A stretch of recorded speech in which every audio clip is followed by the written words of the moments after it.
Guys तुम्ही समोरचा Guhagar बीचचा panoramic view पाहू शकता. बाय द वे इथून गुहागर बीच सोबत बाग बीचही दिसतो आणि पाहू शकता हा बाग बीच प्लस गुहागर बीचचा व्ह्यू आहे. आणि बाय द वे आता आहे आपल्या आरेगावचा पॅनोरॅमिक व्ह्यू आणि हा आहे गाईज आपल्या आरेगावचा पॅनोरॅमिक व्ह्यू.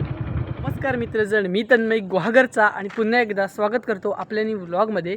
आणि आज आहे आपल्या 30 व्लॉग्स चॅलेंजचा डे 15 आणि आज आपण भरपूर ॲपिक गोष्टी पाहणार आहोत ह्या व्लॉगमध्ये.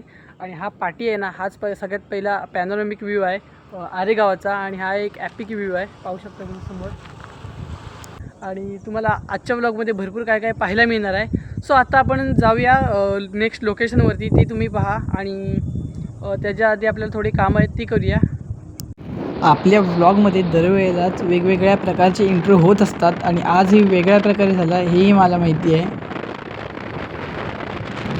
हो गाईस, पाऊस खूप सुरू झाला आहे. शूटसाठी आलो होतो. ही आपली इथे रायडर आहे, पाहू शकता. आणि कॅमेरा फोनची वाट लागणार आहे पूर्ण. आहे आपल्या श्रीरामप्रभूंचा मंदिर आणि कॅमेरा क्लॅरिटी तुम्हाला डाऊन वाटेल कारण पाऊस खूप पडला आणि ही आपली हालत आहे. रायडर पाहू शकता कसला. आता आलो आहे मी झपझप घरी. आता तिकडे पाऊस खूप लागला आहे, कॉन्टेंट व्हायला पाहिजे पण गाईज. नदीला पाणी पण येतो आहे. सो आता घरी जाऊया पहिला.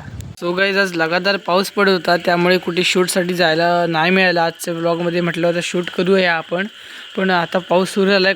कॉन्टेंट आहे. आता उद्याच्या व्लॉगमध्ये तुम्हाला मस्त मस्त गोष्टी पाहायला मिळतील. तर चला मिळूया उद्याच्या व्लॉगमध्ये.